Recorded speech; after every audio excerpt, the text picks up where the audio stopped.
Hello girls. इससे पहले video में हमने बाल गोविंद भगत के विषय में पढ़ा था। उनकी चारित्रिक विशेषताओं, उनके व्यवहार, उनके आचरण और एक साधु की तरह जो वो जीवन व्यतीत करते थे, खेती बाड़ी करते थे, खेती को भी अपने संगीत में वातावरण से और आसान बना देते थे। तो ये सब बातें हमने पढ़ी और आज हम उनके जो अभ्यास कार्य है उनके पाठ का आज वो करेंगे प्रश्नोत्तर।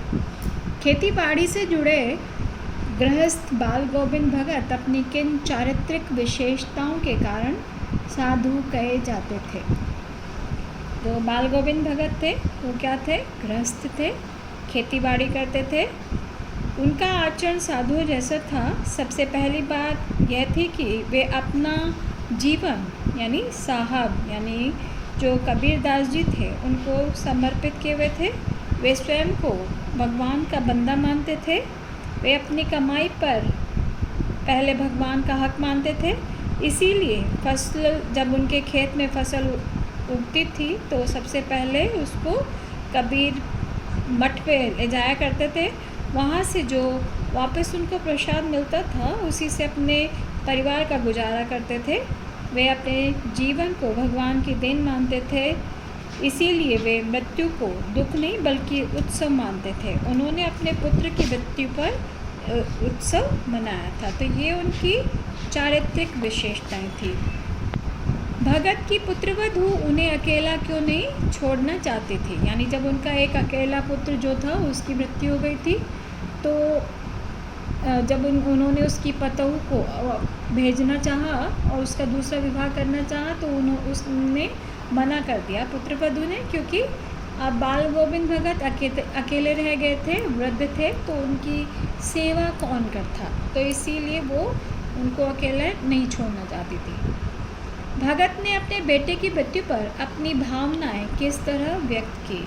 यानी जो उनका एकमात्र पुत्र था जब उसकी मृत्यु हो गई तो उन्होंने अपनी भावना इस प्रकार व्यक्त की कि जो मृत्यु है वो ईश्वर की इच्छा है, उसका हमें सम्मान करना चाहिए। उन्होंने मृत्यु को आत्मा परमात्मा का मिलन बताया है और इसीलिए उसे उत्सव की तरह मनाया। उन्होंने पुत्र के शव को सफ़ेद वस्त्र से ढककर फूलों से सजाया और उसके सिरहाने पर दीपक रखा। फिर वे उसके सामने प्रभु भक्ति के गीत गाने लगे और खंजरी बजाने लगे। खंजरी यहाँ पर एक वाद्य यंत्र है और इतने तल्लीन होकर गीत गाते रहे और उन्होंने विलाप करती हुई पतोह यानी पुत्रवधू को भी उत्सव मनाने के लिए कहा। तो यानी जो मृत्यु है वो आत्मा परमात्मा का मिलन है। भगत के व्यक्तित्व और उनकी वेशभूषा का अपने शब्दों में चित्रण प्रस्तुत कीजिए। यानी वो कैसे रहते थे। भगत जी गृहस्थ होते हुए भी सीधे सरल साधु थे। उनकी आयु 60 वर्ष की थी। वे मंझोले कद के गोरे चिट्टे व्यक्ति थे। उनके बाल सफ़ेद हो गए थे यानी पक गए थे। उनका चेहरा सदा सफ़ेद बालों से जगमगाता रहता था। वे लंबी दाढ़ी या जटाजूट रहते थे। वे कपड़े नहीं पहनते थे। अपनी कमर में एक लंगोटी पहनते थे और सिर पर कबीरपंथियों की जैसी एक कनपटी टोपी पहनते थे। सर्दियों में वो एक काला कंबल ओढ़ते थे और उनके माथे पर एक रामानंदी टीका सुशोभित रहता था जो नाक के किनारे से शुरू होता था और उनके गले में तुलसी की माला रहती थी। भगत जी का व्यक्तित्व गायक भक्तों जैसा था। वे सदा खंजरी की लय पर प्रभु भक्ति के गीत गाते थे। उनकी तल्लीनता सुनने वालों को बरबसी, तल्लीनता यानी जब वो इतने रच बस जाते थे गाने में तो जो दूसरे व्यक्ति थे उनको अपनी ओर हमेशा खींच लेते थे, आकर्षित कर लेते थे। तो ये तो था उनकी वेशभूषा और उनका व्यक्तित्व। अब है बाल गोविंद भगत की दिनचर्या लोगों के अचरज का कारण क्यों थी। अचरज कहते हैं आश्चर्य। यानी वो वृद्ध थे लेकिन फिर भी वो अपनी जो दिनचर्या थी वो नियमित रखते थे। भगत जी सरलता, सादगी और निस्वार्थता पर हैरान होते थे। भगत जी भूलकर भी किसी की कोई चीज़ नहीं लेते थे। वे बिना पूछे किसी की चीज़ को छूते नहीं थे।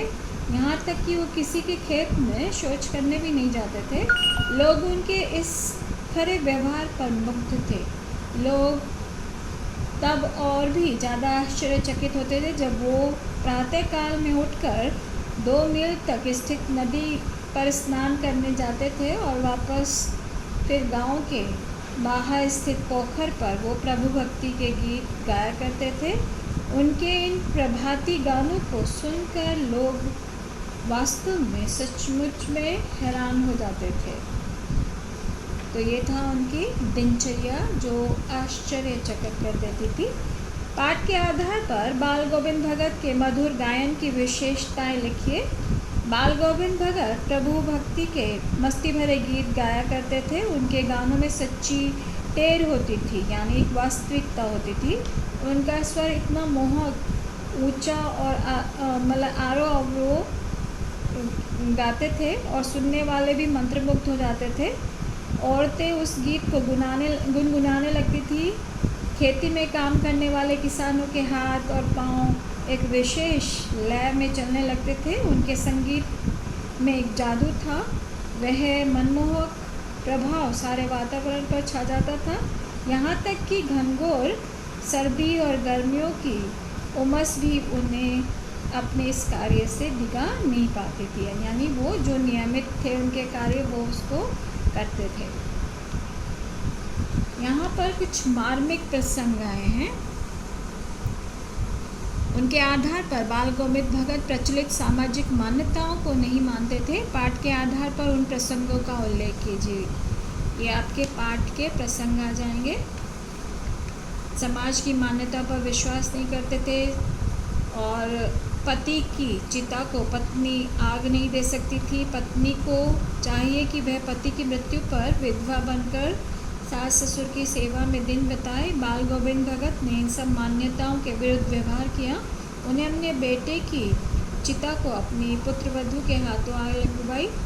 उनके बाद उन्होंने पतों को दूसरे विवाह के लिए स्वयं उसके भाई को बुलाकर उसे वापस उसके मायके भेज दिया। बाल गोविंद भगत ने समाज की देखा देखी पुत्र की मृत्यु पर शोक नहीं मनाया, बल्कि एक आत्मा और परमात्मा का उत्सव मनाया।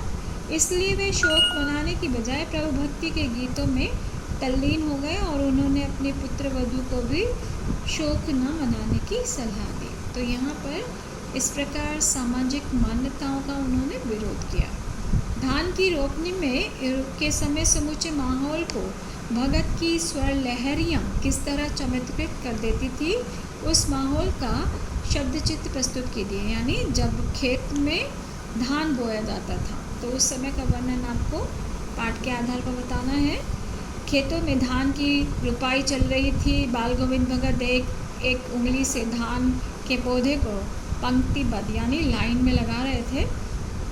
तभी उन्होंने मस्ती भरी तान छोड़ी और उनके गीत का स्वर इतना मनमोहक, ऊंचा और आरोह वाला था कि वह सीधे आकाश में स्थित परमात्मा को टेरता यानी गाता हुआ प्रतीत होता था। उसे सुनकर लोगों में उछल कूद मचाते बच्चों में एक मस्ती आ गई और मेज पर बैठी जो औरतें थीं वो भी गाना गाने लगी। किसानों की उंगलियां भी एक के बाद एक लय में आ गई और हल चलाते जो किसान थे उनके पैर संगीत की थाप पर चलने लगे। इस प्रकार उनके संगीत का जादू सारे वातावरण में छा गया। पाठ के आधार पर बताइए बाल गोविंद भगत की कबीर पर श्रद्धा किन किन रूपों में प्रकट होती है, यानी वो कैसे अपने आप को कबीर की श्रद्धा पर समर्पित कर देते हैं। तो यहाँ पर सबसे पहले तो वो कबीर पंथ को मानते हैं और उनके आदेशों पर चलते हैं। कबीर ने गृहस्थी होते हुए भी संसार के आकर्षणों से दूर रहने की सलाह दी थी। बाल गोविंद भगत ने भी यही किया। खेती बाड़ी करते हुए कभी लालच नहीं किया, ना ही वो स्वार्थी हुए, ना ही उन्होंने आडंबर भरा जीवन जिया। जैसा कबीर दास जी करते थे वैसे ही उन्होंने भी किया। भगत जी अपनी फसल को ईश्वर को समर्पित मानते थे और वे कबीर के मठ पर उसको ले जाते थे, समर्पित करते थे और जो प्रसाद में मिलता था उसी से अपना निर्वाह करते थे। कबीर ने नर नारी की समानता पर बल दिया है, बाह्य आडंबरों पर उन्होंने चोट की है। तो वैसे ही बाल गोविंद भगत ने भी उनके आदेशानुसार आत्मा की आवाज़ पर व्यवहार किया और वही किया जो उन्हें उचित और हितकारी लगता था। तो इस तरह से आपको ये देना है आंसर। आपकी गांव का सामाजिक, आपकी दृष्टि में भगत की कबीर पर अगाध श्रद्धा के क्या कारण रहे होंगे, यानी वो कबीर पर इतने ज़्यादा उनके श्रद्धा भाव क्यों रहे होंगे, ये बताना है आपको। उन्होंने, भगत एक सच्चे सरल किसान थे, वे कबीर की भक्ति से प्रभावित हुए होंगे और उन्होंने कबीर की साफ आवाज़ में सच्चाई नज़र आई होगी। यह सच्चाई उनके सच्चे हृदय में बैठ गई होगी।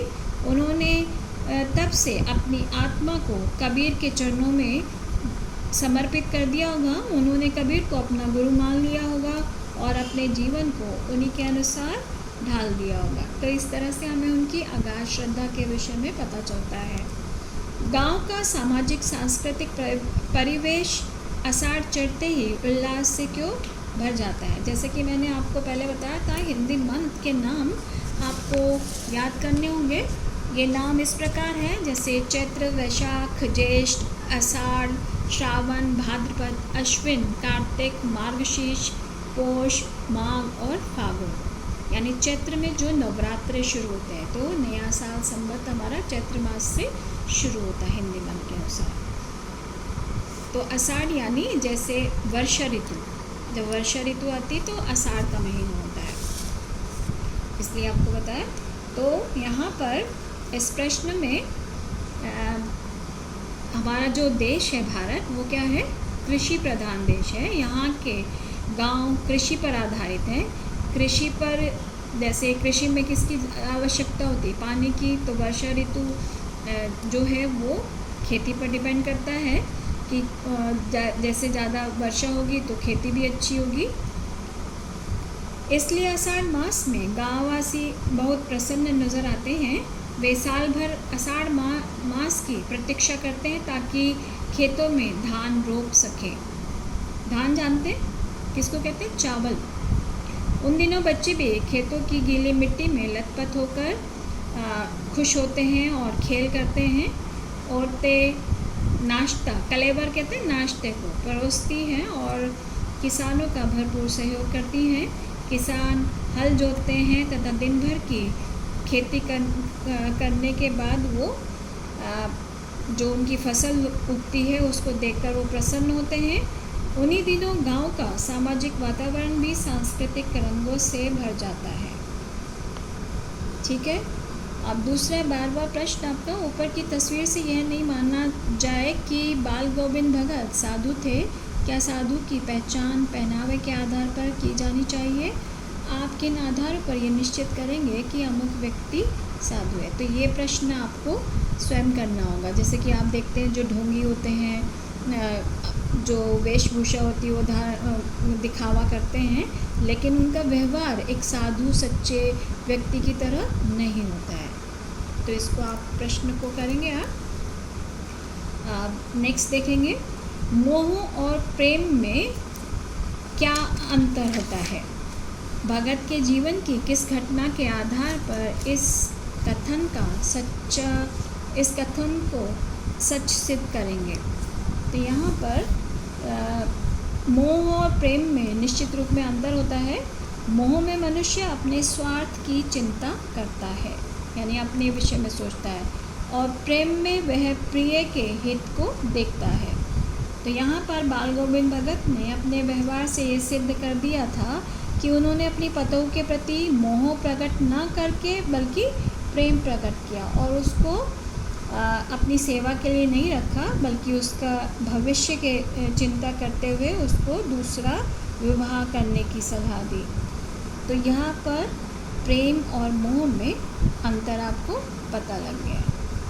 ठीक है, यहाँ पर हमने प्रश्न मार्क किए हैं, पहला, तीसरा, चौथा, छठा, 10वां, 12वां और कर लीजिए आप, और 13। तो ये प्रश्न आपको अपनी फेयर नोटबुक में करने हैं। अब हम यहीं पर विराम लेते हैं। धन्यवाद।